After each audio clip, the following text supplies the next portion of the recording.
A paz do Senhor Jesus. Estudo bíblico com o evangelista Wilton. Parte 7. A parábola da recepção. Marcos 4 verso 1 ao 20. Mais uma vez, Jesus começou a ensinar à beira-mar. Em pouco tempo, uma grande multidão se juntou ao seu redor.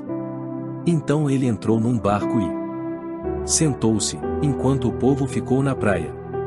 Ele os ensinou contando várias histórias na forma de parábolas, como esta. Ouçam. Um lavrador saiu para semear. Enquanto espalhava as sementes pelo campo, algumas caíram à beira do caminho, e as aves vieram e as comeram. Outras sementes caíram em solo rochoso e, não havendo muita terra, germinaram rapidamente, mas as plantas logo murcharam sob o calor do sol e secaram, pois não tinham raízes profundas. Outras sementes caíram entre espinhos, que cresceram e sufocaram os brotos, sem nada produzirem. Ainda outras caíram em solo fértil e germinaram, cresceram e produziram uma colheita 30, 60 e até 100 vezes maior que a quantidade semeada. Então ele disse: quem tem ouvidos para ouvir, ouça com atenção. Mais tarde, quando Jesus estava sozinho com os 12 e os outros que estavam reunidos ao seu redor, perguntaram-lhe qual era o significado das parábolas. Ele respondeu: a vocês é permitido entender o segredo do reino de Deus, mas uso parábolas para falar aos de fora, de modo que, mesmo que vejam o que faço, não perceberão, e ainda que ouçam o que digo, não compreenderão. Do contrário, poderiam voltar-se para mim e ser perdoados. Então Jesus disse: se vocês não entendem o significado desta parábola, como entenderão as demais? O lavrador lança sementes ao anunciar a mensagem. As sementes que caíram à beira do caminho representam os que ouvem a mensagem, mas Satanás logo vem e a toma deles. As que caíram no solo rochoso representam aqueles que ouvem a mensagem e, sem demora, a recebem com alegria. Contudo, uma vez que não têm raízes profundas, não duram muito. Assim que enfrentam problemas ou são perseguidos por causa da mensagem, cedo desanimam. As que caíram entre os espinhos representam outros que ouvem a mensagem, mas logo ela é sufocada pelas preocupações desta vida, pela sedução da riqueza e pelo desejo por outras coisas, não produzindo fruto. E as que caíram em solo fértil representam os que ouvem e aceitam a mensagem e produzem uma colheita 30, 60 ou até 100 vezes maior que a quantidade semeada.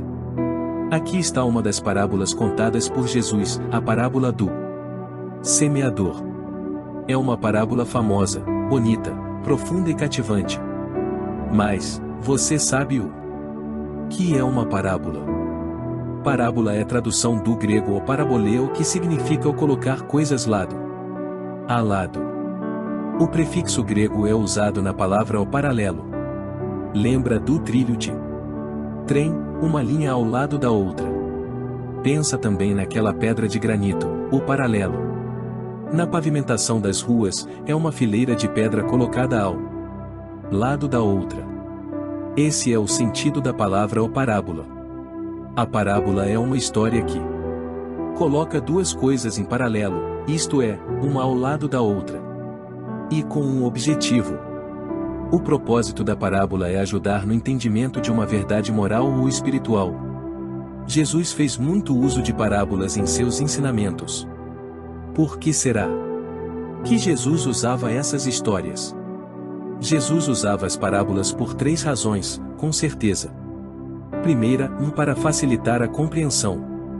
Muitas vezes, quando uma verdade nos é ensinada, podemos ter alguma dificuldade em aprender, ou mais, quando esta verdade vem acompanhada de um exemplo, fica mais fácil. A segunda razão por que Jesus gostava de usar parábolas, é que isso facilitava a memorização. Ninguém consegue lembrar de tudo o que ouve.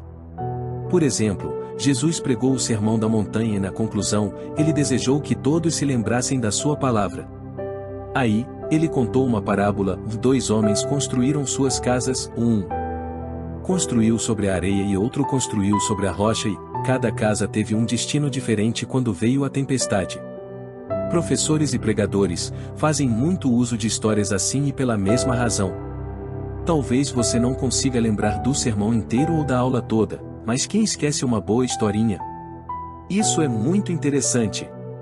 E Jesus usava as parábolas por uma terceira razão: elas serviam tanto para esclarecer uma verdade quanto para ocultar uma verdade. Pessoas de boa vontade compreendiam a vontade de Deus através das histórias que Jesus contava. Mas, aquelas pessoas de má vontade, que se achavam muito inteligentes e conhecedoras, essas ficavam decepcionadas. Porque ouviam e não entendiam. Até criticavam Jesus, dizendo: você não sabe o que fala, ou desprezavam os ensinos dele. Por isso que Jesus costumava falar: se alguém tem ouvidos para ouvir, ouça. Agora, por que nos ocupar hoje em dia em estudar as parábolas que Jesus contou há 2000 anos atrás? Hoje vivemos na era do computador, dos smartphones, da NASA. Por que estudar as parábolas de Jesus que são lá do início do 1º século? Ouça, apesar delas terem mais de 2000 anos, não são histórias antiquadas, ultrapassadas. As parábolas tratam de assuntos espirituais, válidos ainda hoje. Preste atenção: se daqui a 100 anos Jesus não tiver voltado, daqui a 100 anos é ano 2124, pois o ser humano poderá ser visto, lendo as histórias que Jesus contou e aprendendo com elas. Nesta parábola do semeador, uma coisa muito interessante é que o semeador é o mesmo, a semente lançada também é da mesma espécie. Mas, o resultado é diferente. Essa parábola fala sobre o tipo de ser humano ou terrenos do coração que recebe a palavra de Deus. Nessa história, Jesus é o semeador e a semente é a palavra de Deus. No verso 14, Jesus deixa isto bastante claro: o semeador semeia a palavra. Então, qual é a semente? A palavra de Deus. E Jesus está interessado em ensinar sobre como a palavra de Deus deve ser recebida no nosso coração. Podemos dizer que esta é a parábola da recepção. De que modo você recebe a palavra de Deus no seu coração? Por exemplo, nessa hora, a palavra de Deus está sendo pregada. De que modo você recebe a palavra de Deus no seu coração? Porque nem todos recebem do mesmo jeito. Nessa história, Jesus fala que existem alguns perigos que nós corremos. O primeiro desses perigos é ter um coração orgulhoso. Jesus fala do coração duro e, para facilitar o entendimento, ele conta do terreno da beira da estrada. Esse tipo de terreno é endurecido, socado, e de tanto as pessoas passarem por ele, o chão ficou batido, duro como o cimento da calçada ou como o asfalto da rua. Então, o semeador lançava a semente às que caíam sobre esse tipo de terreno endurecido. Já era, os passarinhos vinham e comiam a semente. Jesus diz que esta situação é a mesma que acontece com o coração duro. A semente da palavra de Deus que cai num coração endurecido, logo é bicada pelo inimigo da nossa alma. O diabo tira fora a palavra que foi semeada, porque o coração orgulhoso é como o chão batido, duro. A substância mais dura da natureza é o diamante. Porém, em 2015, cientistas apresentaram uma estrutura de carbono, que dizem eles ser ainda mais dura que o diamante, mas quem faz essa afirmação devia conhecer primeiro o coração de algumas pessoas. Tem gente de coração ainda mais duro do que o diamante ou essa estrutura de carbono. Por exemplo, a Bíblia diz que o Deus amou o mundo de tal maneira que deu seu Filho unigênito, para que todo aquele que nele crer, não pereça, mas tenha a vida eterna. Quando essa palavra cai num coração duro, ela que sai e o diabo tira fora. Nosso coração pode ficar endurecido, pode se endurecer por causa de alguma mágoa, se endurecer por causa de alguma revolta, se endurecer por causa de alguma decepção. E principalmente, se endurecer por causa do orgulho, da soberba. E tem uma coisa muito séria a respeito do orgulho e da capacidade de nos enganar. Você conhece alguma pessoa orgulhosa que sabe que é orgulhosa? Difícil. Pessoas orgulhosas acham que são normais. Elas dizem, o orgulhoso, eu? Imaginação sua. Se alguém falar que você é orgulhoso, considera, porque você pode ser. Sem saber. Quando a palavra de Deus chega para um coração orgulhoso, a pessoa diz, e não, isso aí não é para mim, palavra de Deus. Eu não preciso disso. Não. Por que a pessoa fala assim? Por causa do orgulho, o terreno do coração ficou endurecido. Aí, a palavra de Deus não pode criar raízes, e é por essa razão que muitos saem do culto do mesmo jeito que entraram. Você precisa vigiar o coração contra o orgulho.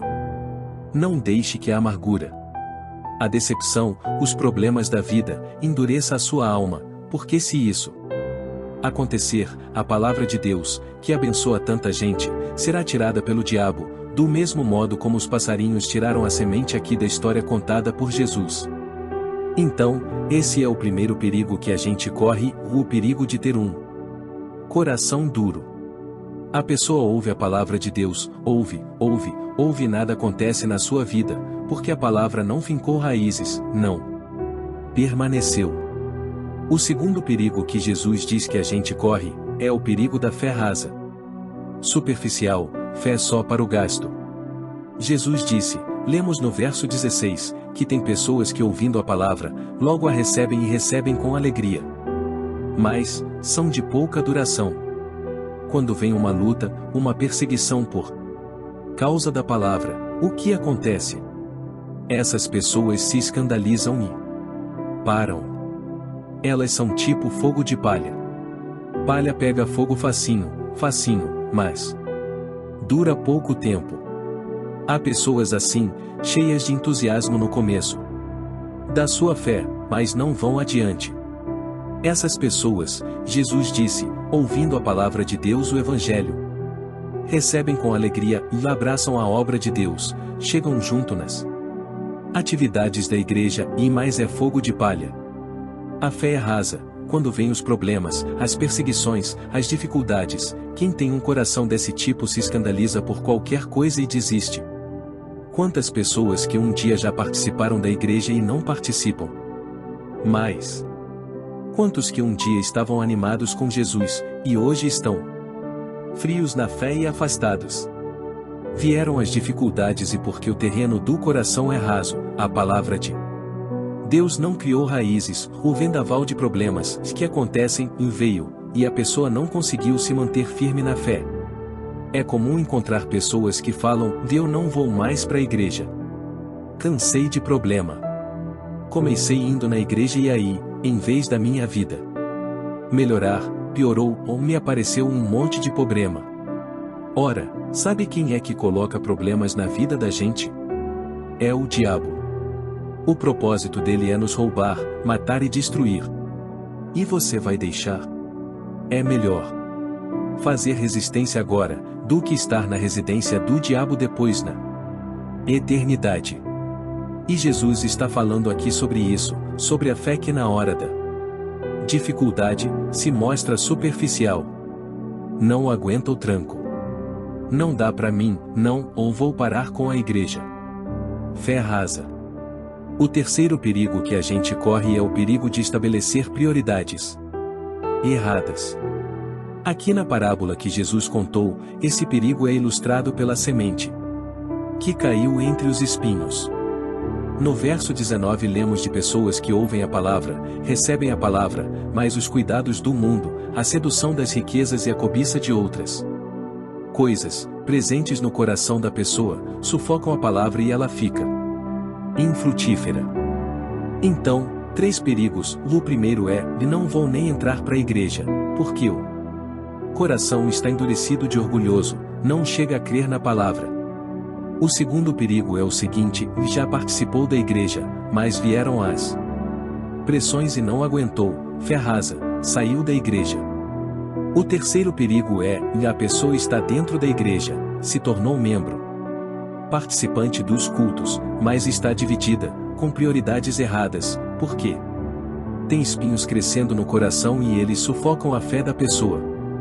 Uma boa pergunta nesta altura é: que espinhos são esses que sufocam a fé? Jesus mostra no verso 19, são os cuidados desse mundo, a sedução das riquezas e a cobiça de outras coisas. A pessoa fica dividida com o coração assim. A palavra de Deus começou a crescer dentro dela, mas junto com o Evangelho, está crescendo o namorado, a carreira profissional, os estudos, o trabalho, o dinheiro. Nenhuma dessas coisas são ruins ou proibidas. Mas, quando elas concorrem com a fé, ficam competindo com a fé, elas se transformam em espinhos. O segredo é não permitir que as atrações deste mundo, as delícias da riqueza, a busca do êxito, a sedução das coisas boas, sufoquem a fé. No bairro onde eu moro, tem igrejas bem próximas. Eu ficava maravilhado de ouvir os ensaios do grupo de louvor nos sábados à tarde, que vinha de uma dessas igrejas. Havia uma moça que cantava com uma voz linda, abençoada e apreciada por todos. Todo sábado e todo domingo, ela cantava e participava daquela igreja. Passado um tempo, percebi que não se ouvia mais o canto daquela moça. Havia deixado a igreja. O que teria causado isso? O namoro, as amizades, a sedução das coisas boas. Não sei, mas quantos que sofrem aquilo que Jesus fala no livro do Apocalipse, se referindo a uma igreja, e abandonou o amor que tinha no princípio. Apocalipse 2 verso 4. Você pode dizer com sinceridade, que ama Jesus com a mesma força, amor que tinha no começo? Talvez você tenha deixado que espinhos crescessem no seu coração e eles acabaram sufocando a sua alma e a sua fé mingou, não produziu frutos. Lemos no verso 7 que a semente caída entre os espinhos é sufocada e acaba não dando fruto. O primeiro coração estava duro, o segundo coração estava superficial, e o terceiro coração estava dividido, sufocado. Mas, tem um outro tipo de coração, diferente, e que a gente pode ter. É o coração solo bom, fértil, que recebe a palavra de Deus e que dá resultados, porque a fé frutifica. No verso 20 Jesus fala sobre esse coração, os que ouvem e aceitam a mensagem e produzem uma colheita 30, 60 ou até 100 vezes maior que a quantidade semeada. Recebeu a palavra de Deus da forma correta, o resultado é que a fé dessa pessoa produz fruto com fartura. Que fruto é esse? Se dermos uma boa recepção à palavra de Deus em nosso coração, vão acontecer 3 coisas. Primeira, nós vamos alcançar a salvação da nossa alma, o perdão dos nossos pecados, nosso nome vai ser escrito no livro da vida. Segunda coisa que vai acontecer se você receber bem a palavra de Deus. Você vai passar a ter um relacionamento mais íntimo, mais de perto, com Jesus. Enquanto tem gente que conhece Jesus só pelos filmes, só pelas páginas da Bíblia, só pelas histórias que são contadas, você vai conhecer Jesus mais profundamente. Como Jó, que disse assim: antes, eu só te conhecia de ouvir falar, agora, eu te vi com meus próprios olhos. O Jó 42 verso 5. É isso que Jesus quer ter comigo e com você, uma relação pessoal. A terceira coisa que vai acontecer é que passaremos a ter uma vida abençoada e produtiva. Jesus contou que quando a semente caiu em terra fértil, coração feito terra boa, uma colheita maravilhosa foi produzida. Deus pode fazer grandes e tremendas na nossa vida e através da nossa vida, quando nos entregamos a Ele de todo o coração. Conclusão. Esta parábola do semeador é uma história sobre a recepção da palavra de Deus no coração humano. Que você receba a palavra de Deus como solo bom, terra fértil que recebe a semente e ali ela cresce. Talvez, essa não seja a primeira vez que você ouve uma pregação da palavra de Deus. Mas, que essa seja a primeira vez em que você receba a palavra de Deus de um jeito diferente, com o seu coração aberto, desejoso de fazer a vontade de Deus. Que Deus te abençoe. Se inscreva no canal, dê o seu like e compartilhe.